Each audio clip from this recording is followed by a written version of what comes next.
دوستو، حضرت داؤد علیہ السلام کی قوم کے 70,000 آدمی عقبہ کے پاس سمندر کے کنارے ایلیا نامی گاؤں میں رہتے تھے، اور یہ لوگ بڑی فراخی اور خوشحالی کی زندگی بسر کرتے تھے۔ اللہ تعالیٰ نے ان لوگوں کا اس طرح سے امتحان لیا کہ ہفتے کے دن مچھلی کا شکار ان لوگوں پر حرام فرما دیا اور ہفتے کے باقی دنوں میں شکار حلال فرما دیا، مگر اس طرح ان لوگوں کو آزمائش میں مبتلا فرما دیا کہ سنیچر کے دن بے شمار مچھلیاں آتی تھیں اور دوسرے دنوں میں نہیں آتی تھیں۔ تو شیطان نے ان لوگوں کو یہ حیلہ بتایا کہ سمندر سے کچھ نالیاں نکال کر خشکی میں چند حوض بنا لو اور سب سنیچر کے دن ان نالیوں کے ذریعے مچھلیاں حوض میں آ جائیں تو نالیوں کا منہ بند کر دو، اور اس دن شکار نہ کرو بلکہ دوسرے دن آسانی کے ساتھ ان مچھلیوں کو پکڑ لو۔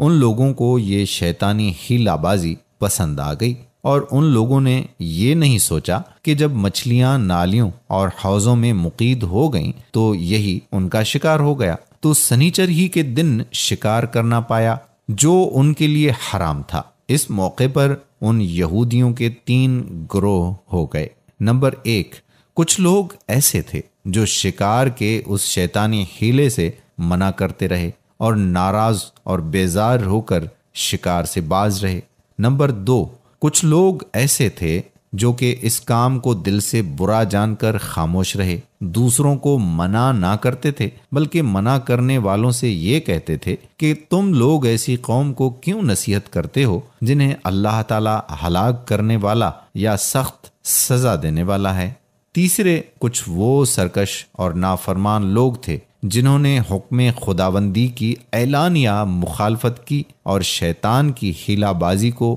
مان کر سنیچر کے دن شکار کر لیا اور ان مچھلیوں کو کھایا اور بیچا بھی۔ جب نافرمانوں نے منع کرنے کے باوجود شکار کر لیا تو منع کرنے والی جماعت نے کہا کہ اب ہم ان معصیت کاروں سے کوئی میل میلاپ نہ رکھیں گے۔ چنانچہ ان لوگوں نے گاؤں کو تقسیم کر کے درمیان میں ایک دیوار بنا لی اور آمد و رفت کا ایک الگ دروازہ بھی بنا لیا۔ حضرت داؤد علیہ السلام نے غضبناک ہو کر شکار کرنے والوں پر لعنت فرما دی۔ اس کا اثر یہ ہوا کہ ایک دن خطا کاروں میں سے کوئی باہر نہ نکلا، تو انہیں دیکھنے کے لیے کچھ لوگ دیوار پر چڑھ گئے تو کیا دیکھا کہ وہ سب بندروں کی صورت میں مسخ ہو گئے ہیں۔ اب لوگ ان مجرموں کا دروازہ کھول کر اندر داخل ہوئے تو وہ بندر اپنے رشتہ داروں کو پہچانتے تھے اور ان کے پاس آ کر ان کے کپڑوں کو سونگتے تھے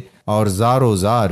روتے تھے، مگر لوگ ان بندر بن جانے والوں کو نہیں پہچانتے تھے۔ ان بندر بن جانے والوں کی تعداد 12,000 تھی۔ یہ سب 3 دن تک زندہ رہے اور اس درمیان میں کچھ بھی کھا پی نہ سکے، بلکہ یوں ہی بھوکے پیاسے سب کے سب ہلاک ہو گئے۔ شکار سے منع کرنے والا گروہ ہلاکت سے سلامت رہا، اور صحیح قول یہ ہے کہ دل سے برا جان کر خاموش رہنے والوں کو بھی اللہ تعالیٰ نے ہلاکت سے بچا لیا۔ اس واقعے کا اجمالی بیان سورہ بقرہ کی اس آیت میں ہے۔ اور بے شک تمہیں معلوم ہے کہ وہ جنہوں نے ہفتے میں سرکشی کی تو ہم نے ان سے فرمایا ہو جا بندر دھتکارے ہوئے۔ سورہ بقرہ آیت نمبر 65۔ اور مفصل واقعہ سورہ آراف میں ہے جس کا ترجمہ یہ ہے، اور ان سے حال پوچھو اس بستی کا کہ دریا کنارے تھے، جب وہ ہفتے کے بارے میں حد سے بڑھتے، جب ہفتے کے دن ان کی مچھلیاں پانی پر تیرتی ان کے سامنے آتی، اور جو دن ہفتے کا نہ ہوتا نہ آتی، اس طرح ہم انہیں آزماتے تھے ان کی بے حکمی کے سبب۔ اور جب ان میں سے ایک گروہ نے کہا کیوں نصیحت کرتے ہو ان لوگوں کو جنہیں اللہ ہلاک کرنے والا ہے یا انہیں سخت عذاب دینے والا ہے، بولے تمہارے رب کے حضور معاذرت کو اور شاید انہیں ڈر ہو۔ پھر جب وہ بھلا بیٹھے جو نصیحت انہیں ہوئی تھی، ہم نے بچا لیے وہ جو برائی سے منع کرتے تھے، اور ظالموں کو برے عذاب میں پکڑا بدلہ ان کی نافرمانی کا۔ پھر جب انہوں نے ممانعت کے حکم سے سرکشی کی، ہم نے ان سے فرمایا ہو جا بندر دھتکارتے ہوئے۔ بحوالہ سورہ آراف۔ شیطانی حیلہ بازیوں میں پڑھ کر اللہ تعالیٰ کے احکام کی نافرمانیوں کا انجام کتنا برا